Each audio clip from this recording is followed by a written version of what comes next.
Olá, aqui é o Pedro. E aqui é o Rodrigo. Continuando nosso papo sobre Pokémon, nessa parte 2 nós vamos falar do Pokémon 2000, Poder de 1, que é aquele clássico filme de Pokémon que falava das 3 aves e do Lugia. Então, se você não viu a parte 1, que nós falamos do filme da geração do XY, clica aí que vai estar na tela. Não é obrigatório, né, pra entender esse papo, mas a gente recomenda. Então, vamos lá.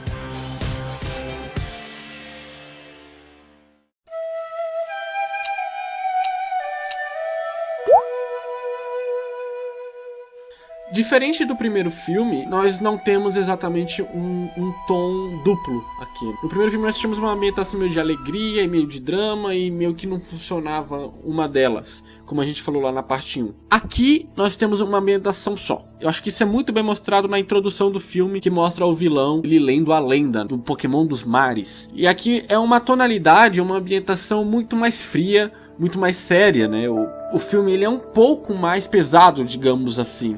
Sim, eu até comentei no primeiro papo, né, que os filmes que eu assisti de Pokémon, que no caso foi o primeiro e esse 2000, eles me davam medo quando eu era guri, porque ele tem uma ambientação muito mais densa do que Pokémon costuma mostrar. Ele chega a ser um pouco mais assustador para criança, né, não é algo que tá acostumado, é uma narrativa bem diferente, na verdade. A gente vê que ele foge um pouco dos padrões da série de TV do Pokémon, ele tem mais cenas de ação, ele tem uma trilha sonora mais intensa, né, ele tem um ritmo mais duro, tudo para criar uma ambientação de lenda. A narrativa é toda uma lenda. E é assim que você tá em cima da história, é assim que você é introduzido nela. Vocês devem achar que o filme é parado, né, do jeito que a gente tá falando aqui, mas não, ele é até bem apressado. O próprio Ash corre pra aventura no dia que ele chega na ilha lá, que ele encara a lenda, ele já vai pra aventura. Não porque ele é um filme apressado que ele acaba se perdendo, né? Ele consegue ser apressado, mas consegue explicar tudo bem direitinho, tudo bem juntinho. Então você não fica perdido na trama, você não chega a ficar cansado da trama. Pelo contrário do XY,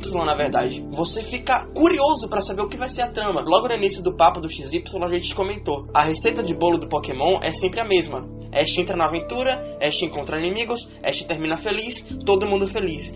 E o Pokémon 2000 não é diferente, é essa mesma trama. Só que de alguma forma ele consegue te fazer com que você tente descobrir o que vai acontecer no final. Você sabe que vai dar tudo certo, mas você fica querendo descobrir como vai chegar a esse certo. E o Pokémon 2000 ele mescla isso de uma forma muito boa com a densidade do filme. Talvez até inspirado no filme anterior, que é o filme do Mewtwo, que é um filme também nesse clima meio pesado. E aqui a gente tem uma coisa mais intensa, a gente tem uma ação mais dura. Apesar de ter todas as ferramentas, todas as fórmulas que Pokémon tem, o teor dele é muito diferente e aí por isso faz dele um filme diferente, né? Uma coisa interessante também pra falar são as músicas, né, do filme, porque no XY a gente vê isso um pouco meio que excluído, né, a gente não percebe ele de uma forma que a gente fale, putz, deu vida a essa cena. No Pokémon 2000 não, em vários momentos a música é o mais importante da cena, fica empolgado por causa da música. Tem uma trilha sonora bem clássica, né, bem legal, eu gostei. E ele fica muito bem com a própria trama do anime, que é algo do filme no caso. Sim, e a gente acaba chegando no próprio vilão. Eu gostei do vilão, acho que é um vilão que funciona muito bem. A gente falou lá no papo do Casulo da Destruição, 3 pontos de vista de vilões, os 3 tipos são totalmente horríveis. E aqui é um cara só, a equipe Rocket é vilã mais ou menos, mas depois que isso é meio tirado de lá. E aqui é um cara só, e o cara sozinho ele leva o filme nas costas, como vilão. Ele é ótimo, ele aparece, faz o que tem que fazer nas cenas que precisa fazer e tchau. Ele é um vilão, daquele tipo de vilão que você fica até em dúvida se ele realmente é vilão. Porque uma coisa que a gente vai falar um pouco mais, vai explorar um pouco mais pra frente no papo, é que cada personagem ele tem a sua ganância, né? E o vilão ele é um colecionador. Então dependendo do ponto de vista, isso pode não ser ruim. E o vilão do filme é exatamente isso. Ele quer colecionar as aves raras, os lendários dos Pokémons. Ele não tem algo que vai falar, putz, é o cara que deu vida ao filme. Mas é o cara que conseguiu movimentar o filme de uma forma muito natural.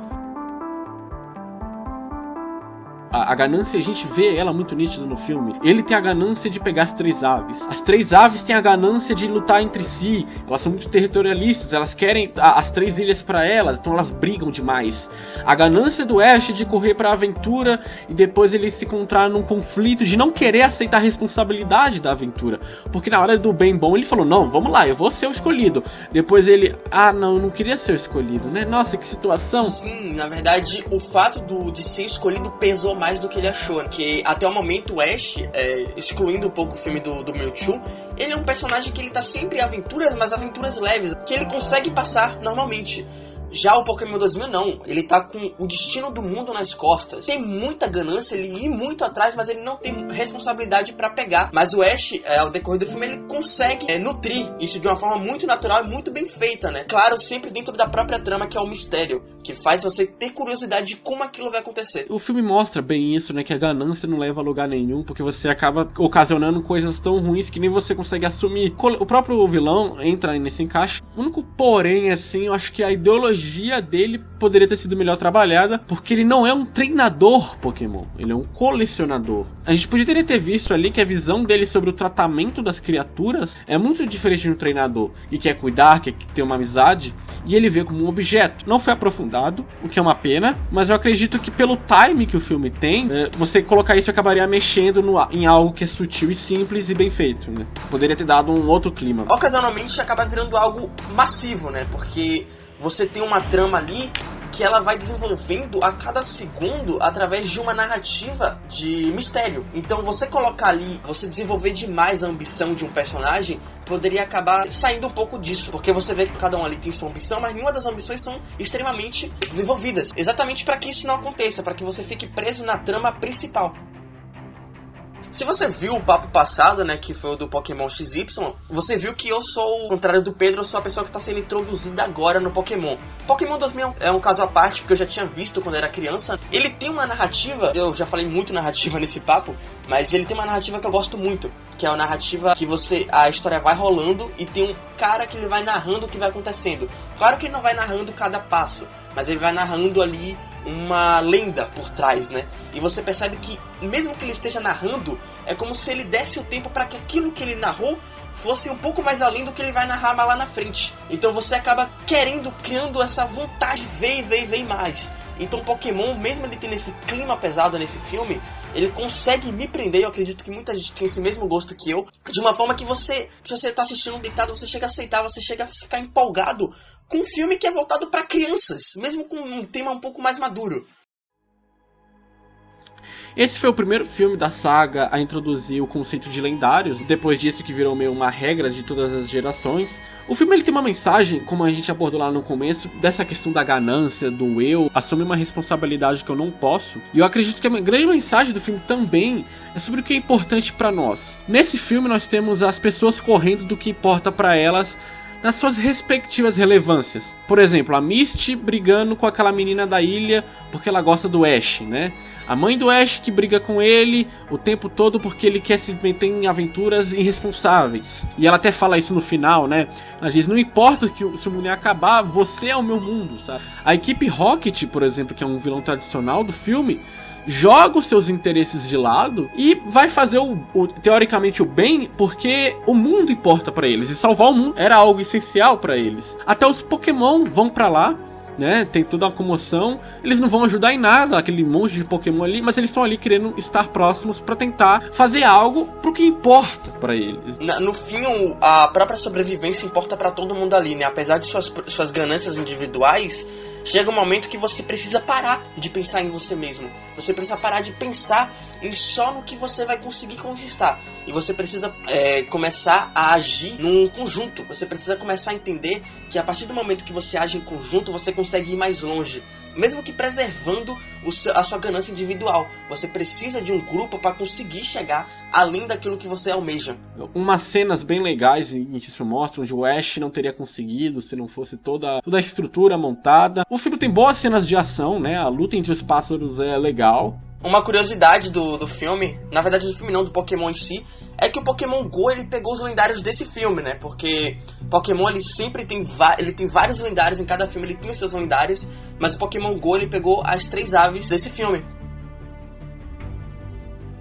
O filme ele tem a sua narrativa também infantil, mais fácil você jogar de lado nesse caso do que no caso do Casulo da Destruição, porque aqui, novamente, tem essa questão da narrativa, de ser um filme mais intenso, um filme com outro tom. Então você consegue colocar isso mais pra baixo e aproveitar mais a trama como um todo, né? E dá pra você ajustar a sua visão na hora de ver a obra tranquilo e aproveitar o filme, que é bem redondinho.